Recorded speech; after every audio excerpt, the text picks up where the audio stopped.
За байнгын орны дарга гишүүд ажлын хэсгийн энэ өдөр ямар олон айлтгий. Их тодорхой асуултууд байна. Боловсролын сайдаас. За өнгөрсөн хугацаанд боловсролын сайд бас хүний хөгжил нийгмийн бодлогын байнгын орны гишүүдтэй ажил хэргийн уулзалт хийх явцдаа бол энэ цалингийн усны бодлоготой холбоотой бас дэлгэрэнгүй мэдээлэл өгсөн юм аа. Тэгээд тооцоолуудаа эхнээс нэгээ явж байгаад өнөөдөр бас эхний мэдээллүүдийг бас бидэнд өгж байна. Ажлын хэсгийн хүрээнд одоо хийгдсэн ажлын хүрээнд. За ингээд цалин 20%-аар багш нарын цалинг нэмэгдүүлэхтэй холбоотой тооцоолууд гарч байгаа юм. Та энийг бас бидэнд дахиад дэлгэрэнгүй хэлж өгөөч гэж байна. Нийслэл аймгийн төв сумчийн бас ялгаатай байгаа шүү дээ. Угаасаа чинь анхнаасаа бодлого тэгээд явдсан юм байна. Бүрчсэн хөгжлийн зорилготой уялдуулаад.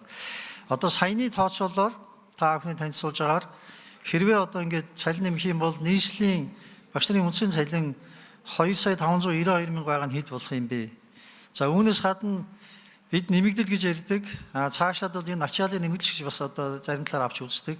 Энтэй уялдуулах юм бол хэд болох юм бэ нийслэлд? Аймгийн төв дээр хэд болох юм? За сум дээр хэд болох юм гэдэг эхний асуулт байна. Энийг та их дэлгэрэнгүй одоо шинэ хариулаад өгөөч. Багш нар одоо энийг л хүлээж авах шиг байна. Хоёр дахь зүйл энэ гүйцэтгэлийн үнэлгээтэй холбоотой энтэй уялдсан байдлаар нэмэгдэл цалин дээр бас цалин өсний бас ийм нэмэгдүүд явдаг. Тэр энэний учир шалтгааныг ерөөсөө бид нэг л сайн ярихгүй байгаад байна. Энэ багшийн хувьд багшийн хөгжилд хэр нөлөөлөх ийм одоо үнэлгээ юм бэ нэгдүгээрт.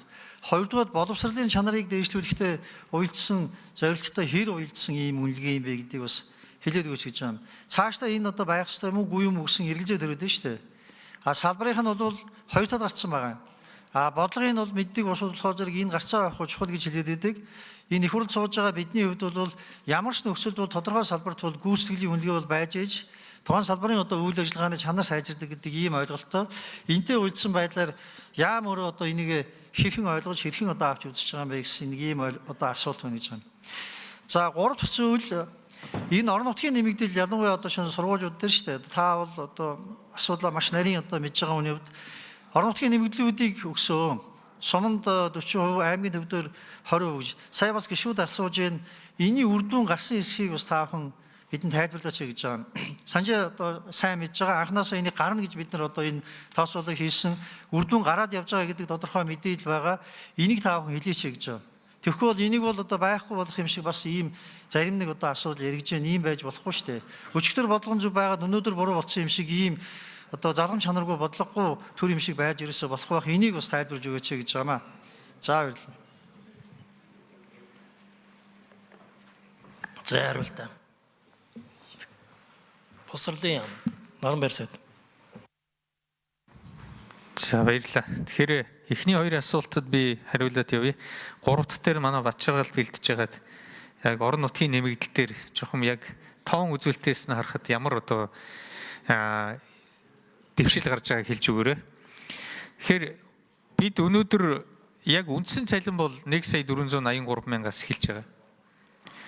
За бид улсын одоогийн дундад цалингаар нь авч энэ нөгөө өнөөдөр цалингийн бүтц бол 50% үндсэн цалин, за үлдсэн 50% нь бол нэмэгдэл хөлсүүд байгаа. Тэгэхээр энэ цалингийн бүтц бол өөрөө нэлээд тийм савлалттай болсон нь бол өнөөгийн бас энэ хүндрэлтэй нөхцөл байдлыг үүсгэж байгааг бол хаана хүлээн зөвшөөрч байгаа. Бид бас Монголын үйлдвэрчний хөвлөл боловсрол шинжилгээ ухааны эдэнтэй ярилцаад бас цалингийн бүтцээр өөрчлөлт хийх нь зүйтэй гэсэн байр суурьтай байгаа. За тэгээд одоогийн дундад цалин нийслэл дээр бол 2,592,000 төгрөг байна. Аймгийн төв дээр 2,757,000 төгрөг байна. Сумн дээр 2,38,000 төгрөг байна. Энэ дундад цалинг нь хэлж байгаа. Энэ нь нийгмийн даатгалын шимтгэл хүн амын орлогын албан татвар татхаас өмнөх олгуул зөх энэ дундад цалин. За бид 20% нэмэгдүүлсэн тохиолдолд нийслэл дээр 3,50,000 төгрөг болж өснө. Аймгийн төв дээр 3,261,000, сумн дээр 3,482,000 төгрөг болж өсгөр харагдаж байна. За мөн ачааллын нэмэгдлийг тооцсон бид оруулж байгаа. Түрүүнд уучлаарай би 40-40-оос дээш дүүргэлттэй бүлэг гэж ярьсан. 35-аас дээш дүүргэлттэй бүлэг дээр бид тооцож үтсэн.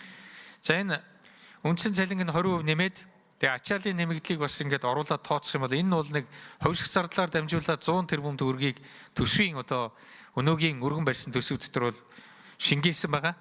За энийг ингээд тооцоод үзэх юм бол нийслэлдэр 3 сая 469 мянган төгрөгийн дундад цалинтай болох нэ. Өнөөдөр багш нарын шаардаад байгаа 3.5 сая төгрөгөөр бол бараг дөхөж очно. Нийтдээ 33.8% нэмэгдэл болж байгаа. Аймгийн төв дээр 3 сая 484 мянга арай жоох илүү. Энэ дээр орон нутгийн нэмэгдэл нь бас үйлчлээд байна гэсэн үг. Суман дээр 3 сая 485 мянган төгрөг болж. За ингээд аймгийн төв дээр 26.4, сумын төв дээр 18.6 гэсэн ийм одоо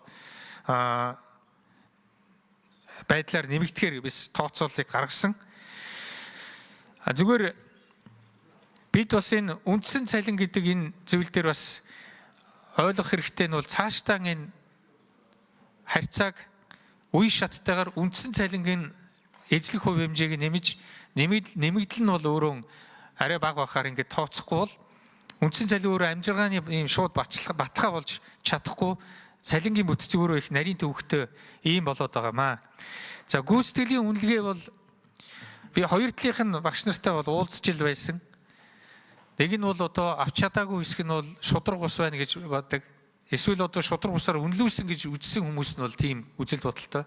Нөгөө тал нь бол стандартын сургалтаа сайн хийж ягаад эн чинь нөгөө багшаасан ч сурагчаасан ч байгууллагаасан ч үнэлгээ аваад явчихж байгаа учраас энэ дээр нь бол түүрийн аргаар ингээд явчихж байгаа учраас энэ дээр бол бас энэ урам өгч байна, ажиллах урам зориг өгч байна. Бас энэ багш нарын дунд бол энэ илүү сайн ажиллая гэсэн урам зоригийг, илүү сайн ажиллая гэсэн ийм инсентив юм өгч байна гэсэн ийм бас үнэлгээ байдаг. Одоо жишээлбэл энэ жилийн байдлаар ихэд бол бид ерөнхий боловсролын сургуульд нийт багш нарын бол 50 гаруй хувийг нь 52% нь одоо гүйцэтгэлийн үнэлгээний урамшуулалт хамруулж чадсан байна.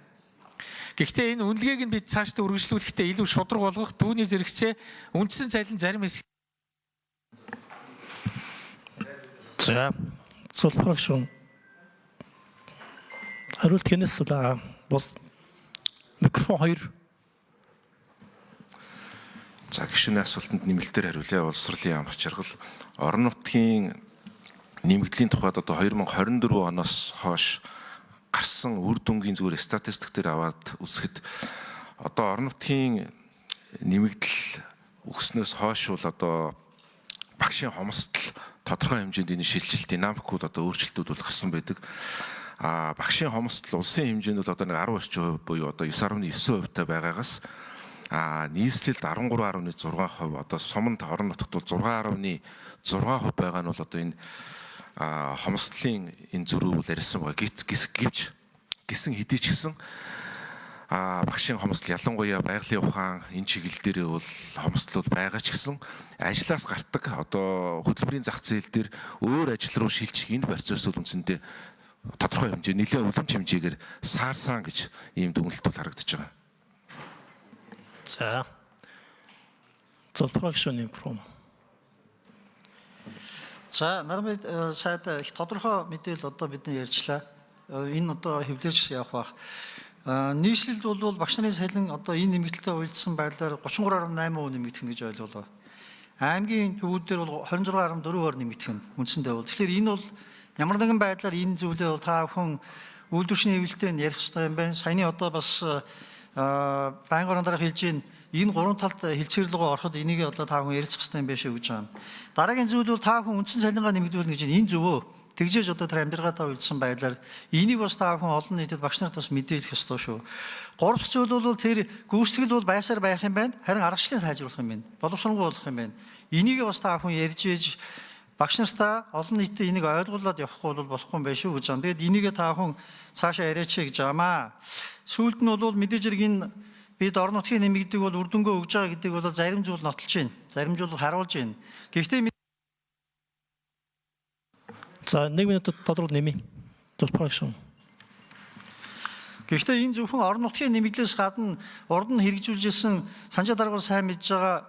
За энэ дээр юу гэхээр зэрэг төрийн албан агчдын чинь ажилласан жилийн нэмэгдлийг жил болгоноор олгодог болсон шүү дээ. Хуучин 5 жил хүлээж байгаа 5 жилийн дараа олгодог байсан. Энэ ч гэсэн төрийн албан агчдын доктор сургалтад ажиллах бас нэг нөхцөлийг хангах чиглэсэн шинжил байсан. Төрийн албан хаагчдын цалин өрсний бодлого нэг талаар нэгдмэл нөгөө талаар бол салбарын онцгойтой байгаа шүү дээ.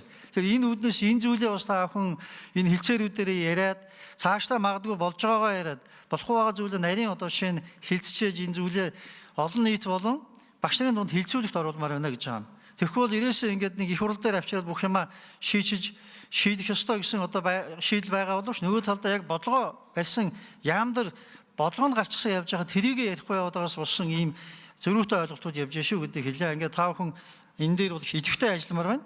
Өнөө маргааш ихэд бол энийг бол олон нийтэйгээ ярмаар байна гэж байна. За баярлалаа. Зулбар агшны санал яг үтсэн шүү.